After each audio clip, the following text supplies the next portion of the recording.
Web Novel, Chapter 402. Leave Part 2.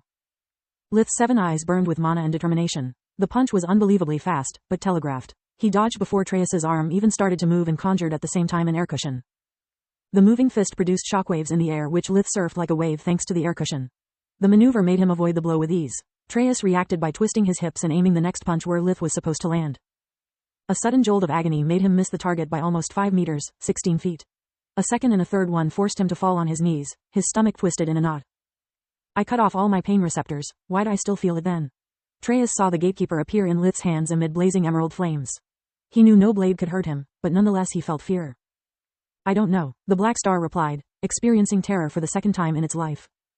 Lith didn't only cleave the Khadrian's life force, but he had also enveloped it into a bubble made of spirit magic. The moment he had completed his harvest, he had brought the black spheres near the dragon. The Black Star predatory nature had done the rest. The butchered energy had been mixed together with the healthy one and was now crippling Treyas's dragon form. To work properly, a body needed a precise set of instructions that were provided by the life force. Even if the Black Star was adapting the human life force to match the dragon form, all the damage Lith had inflicted on it was still there. The corrupted energy was a living torture for its host, stopping the organs it flowed through. Limbs would fall limp, organs would stop working. The Black Star didn't realize the gravity of the situation until the illness spread to Treyas's brain and heart. The failure of such organs would bring more than damages it could easily heal.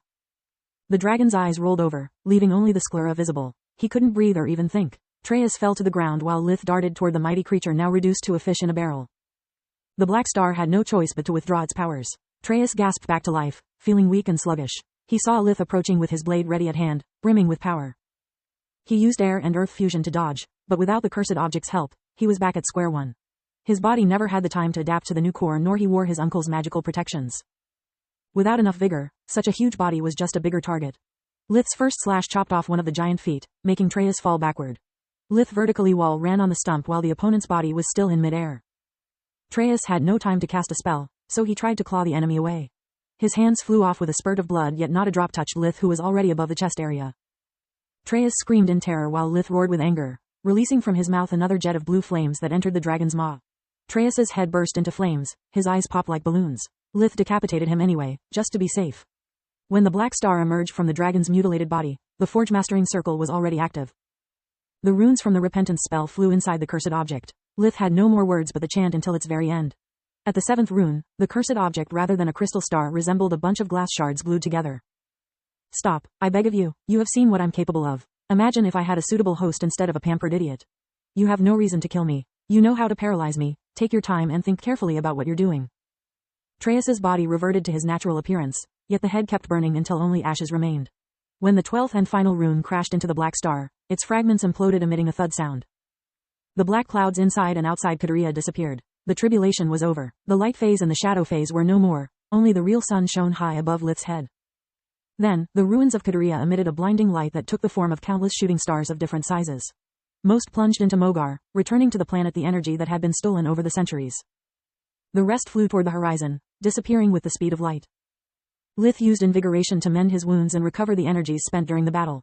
The rage was gone, only the abyss remained. It made him feel emptier than ever. I hope you have watched me carefully, Uriel. Lith spoke to himself. If not even a nutjob like Redon had turned into a ghost long enough to say goodbye, someone like Uriel was bound to be at peace, wherever he was. I told you countless times, wardens are not useless and neither were you. It's all a matter of timing your decisions. If you had asked Kyle out instead of admiring her from afar you would still be alive, you damn moron. Lith said with a sigh.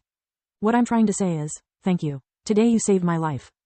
Lith still thinks about Uriel whenever he casts an array. Solus thought, I wish they had more time together. I wish I could hug Lith tight and tell him that everything will be alright.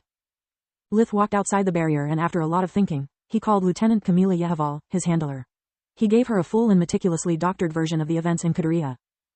Camila had a hard time believing him. She asked him to go back inside and gave him precise instructions on how to take scans of his surroundings with the army's amulet.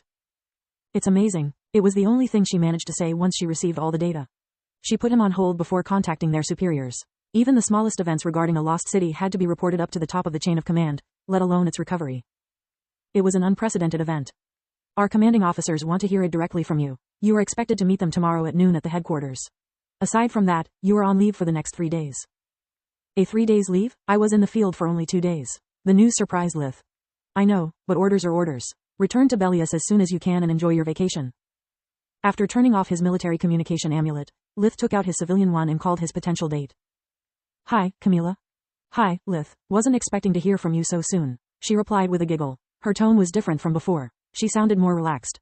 Me neither. That pain in the ass of my handler just gave me 3 days of leave out of the blue. Can you believe it? Really? 3 days? She chuckled. What will you do with so much free time? Depends. Are you free for dinner tonight?